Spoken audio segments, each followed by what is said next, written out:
ജോഗ്രഫിയുടെ പുതിയൊരു എപ്പിസോഡിലേക്ക് എല്ലാവർക്കും സ്വാഗതം.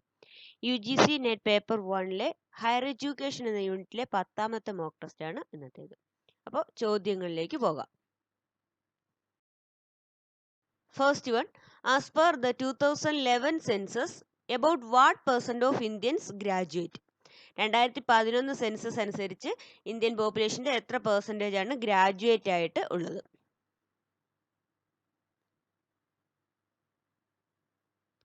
ആൻസർ ഓപ്ഷൻ ഡി ആണ്, 8.15% ആണ്.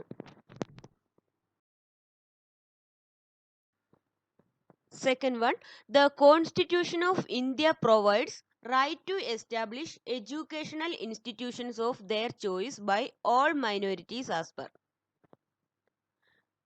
ഇന്ത്യയിലെ മൈനോറിറ്റീസിനും എഡ്യൂക്കേഷണൽ ഇൻസ്റ്റിറ്റ്യൂഷൻസ് സ്ഥാപിക്കാം എന്നുള്ള റൈറ്റ് നൽകുന്നത് ഏത് ആർട്ടിക്കിൾ പ്രകാരമാണ്?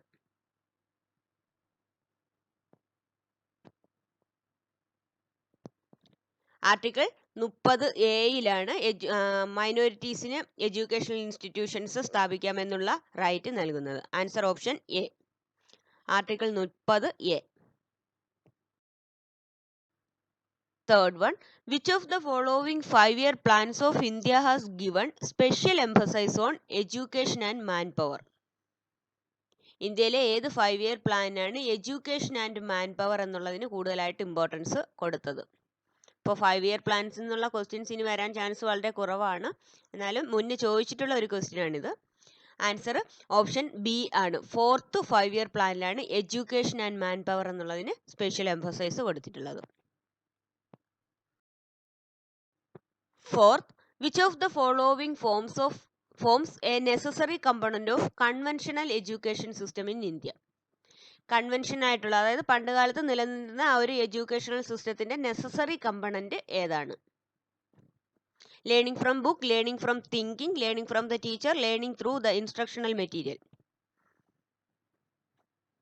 അപ്പം നമുക്ക് എഡ്യൂക്കേഷൻ എന്ന് പറയുമ്പോൾ തന്നെ അധ്യാപകനിൽ നിന്ന് പഠിക്കുക എന്നുള്ളതാണ് നമ്മുടെ ഒരു കൺസെപ്റ്റ്. അപ്പോൾ അത് കൺവെൻഷണൽ എഡ്യൂക്കേഷനിൽ പറയുന്നത് ലേണിംഗ് ഫ്രം ടീച്ചർ എന്നുള്ളതാണ് ഏറ്റവും പ്രധാനമായിട്ടുള്ളത്. Option C. Fifth, in post-independence India, which one of the following committee or commission's report deals with all levels of education in India? ഇന്ത്യയിലെ എല്ലാ ലെവൽസിലുള്ള എഡ്യൂക്കേഷനെ കുറിച്ചും പറയുന്ന എഡ്യൂക്കേഷണൽ കമ്മീഷൻ ഏതാണ്? പോസ്റ്റ് ഇൻഡിപെൻഡൻസ് ഇന്ത്യയിൽ ഉള്ളതാണെന്ന് പറഞ്ഞിട്ടുണ്ട്. Sargent commission, Hartog, Kothari, Radhakrishnan commission. എഡ്യൂക്കേഷന്റെ എല്ലാ ലെവൽസിലെ ഉള്ളതിനെ കുറിച്ചുള്ള റിപ്പോർട്ട് സമർപ്പിച്ചത് കോത്താരി കമ്മീഷനാണ്. ആൻസർ ഓപ്ഷൻ സി ആണ്. Sixth one, the National Curriculum Framework (NCF) work was developed by which of the following? National curriculum framework എന്നുള്ളത് ഡെവലപ്പ് ചെയ്തത് ഏത് ഏജൻസിയാണ്? UGC, NCERT, NCTE, CBSE. NCF അല്ലെങ്കിൽ നാഷണൽ കരിക്കുലം ഫ്രെയിംവർക്ക് NCERT ആണ് develop ചെയ്തത്. Answer option B ആണ്, NCERT. 2005 അതിൻ്റെ ഒരു 5 കരിക്കുലർ ഏരിയാസ് ആണുള്ളത്. അത് ഒന്ന് language, then social science, science, mathematics, then health and physical education.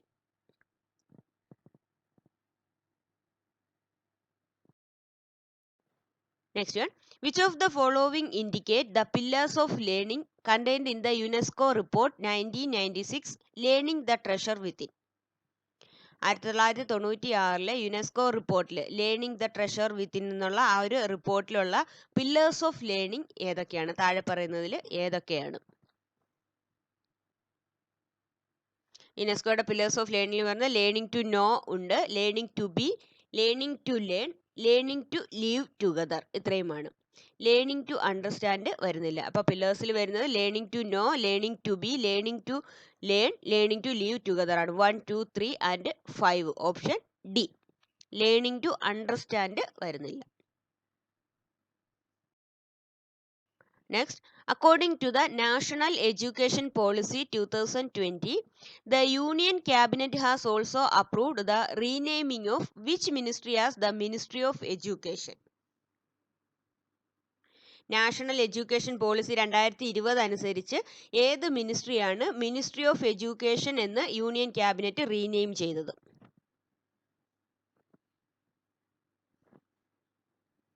Skill development and entrepreneurship ministry, ministry of communications, ministry of human resource development, ministry of human rights. Ministry of human resource development ആണ് ministry of education എന്ന് rename ചെയ്യപ്പെട്ടത്. Answer option C ആണ്. MHRD ആണ് ministry of education എന്ന് മാറ്റപ്പെട്ടത്. Next one, the University Grants Commission was established with which of the following aims? University grants കമ്മീഷന്റെ എയിംസിൽ വരുന്നത്.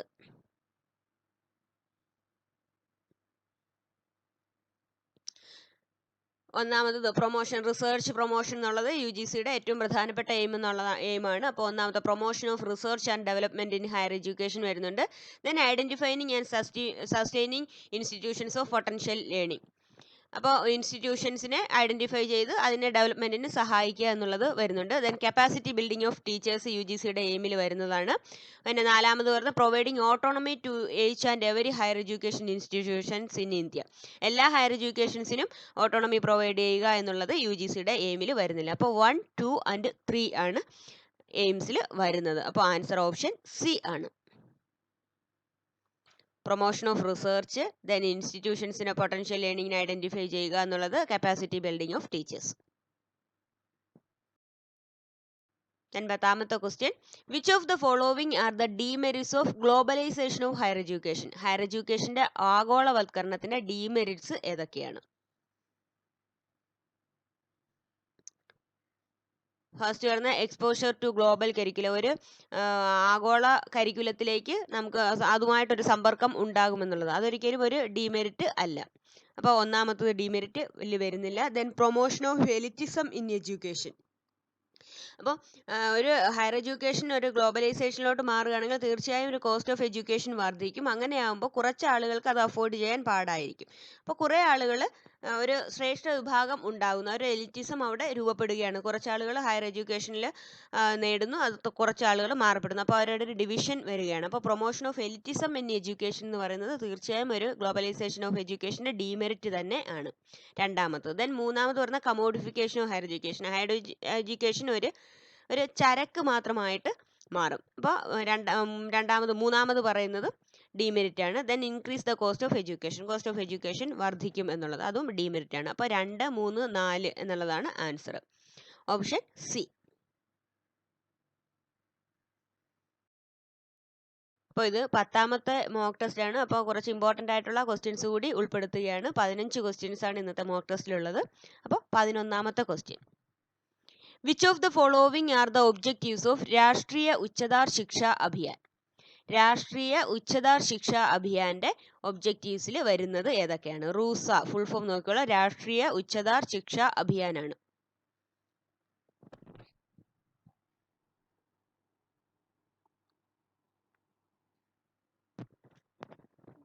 ഒന്നാമത്തെ to improve the overall quality of state institutions അതിൻ്റെ objective ആണ്. State institutions overall quality improve ചെയ്യുക എന്നുള്ളത്. Then quality ഫാക്കൽറ്റീസിനെ ensure ചെയ്യുക എന്നുള്ളത് വരുന്നുണ്ട്. To ensure adequate availability of quality faculty എന്നുള്ളത്. നെക്സ്റ്റ് ആണ് മൂന്നാമത് പറഞ്ഞത് to create new institutions through upgradation of existing autonomous colleges. Existing ആയിട്ടുള്ള ഇപ്പോഴുള്ള ഓട്ടോണമസ് കോളേജസിന്റെ അപ്ഗ്രഡേഷന് രാഷ്ട്രീയ ഉച്ചതാർ ശിക്ഷാ അഭിയാനിൽ വരുന്നുണ്ട്. ദെൻ നാലാമത് പറഞ്ഞാൽ to downgrade universities with poor infrastructure in to autonomous colleges. Poor ഇൻഫ്രാസ്ട്രക്ചറുള്ള യൂണിവേഴ്സിറ്റീസിനെ ഓട്ടോണമസ് കോളേജായിട്ട് ഡൗൺഗ്രേഡ് ചെയ്യുക എന്നുള്ളത് അത് രാഷ്ട്രീയ ഉച്ചതാർ ശിക്ഷാ അഭിയാനിൽ വരുന്നില്ല. ഡൗൺഗ്രേഡ് എന്നുള്ളത് വരുന്നില്ല. ബാക്കി 3 വരുന്നത്. 1, 2 and 3. ആൻസർ ഓപ്ഷൻ ബി ആണ്.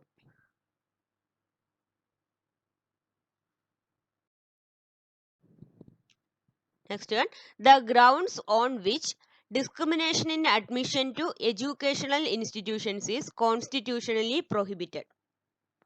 വിദ്യാഭ്യാസ സ്ഥാപനങ്ങളിൽ പ്രവേശിക്കുന്നതിൽ ഭരണഘടനാപരമായിട്ട് ഏതിലാണ് വിവേചനം പാടില്ലാത്തത്?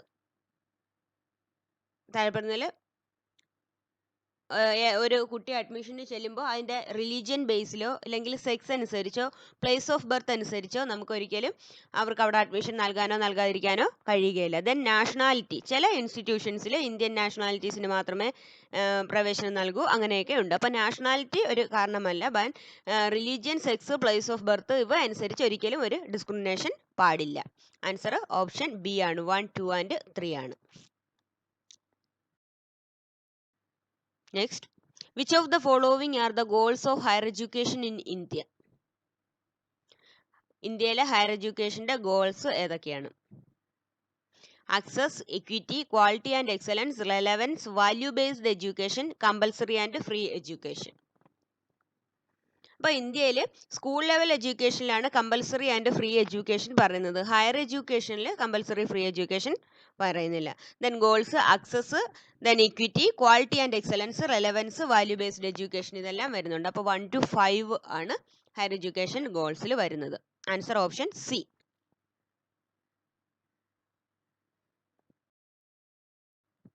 Next, which of the following core values among the institutions of higher education are promoted by NAAC? NAAC means National Assessment and Accreditation Council.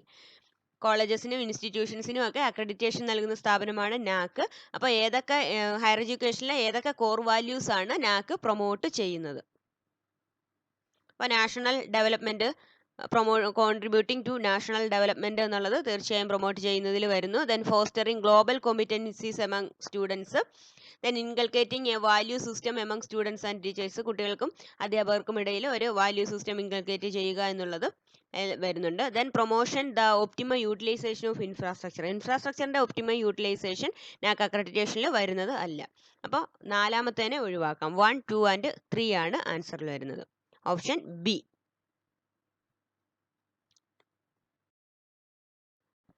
Last one, which of the following statements are correct in respect of NITI Aayog? NITI ആയോഗിനെ സംബന്ധിച്ചിടത്തോളം correct ആയിട്ടുള്ള statements ഏതൊക്കെയാണ്?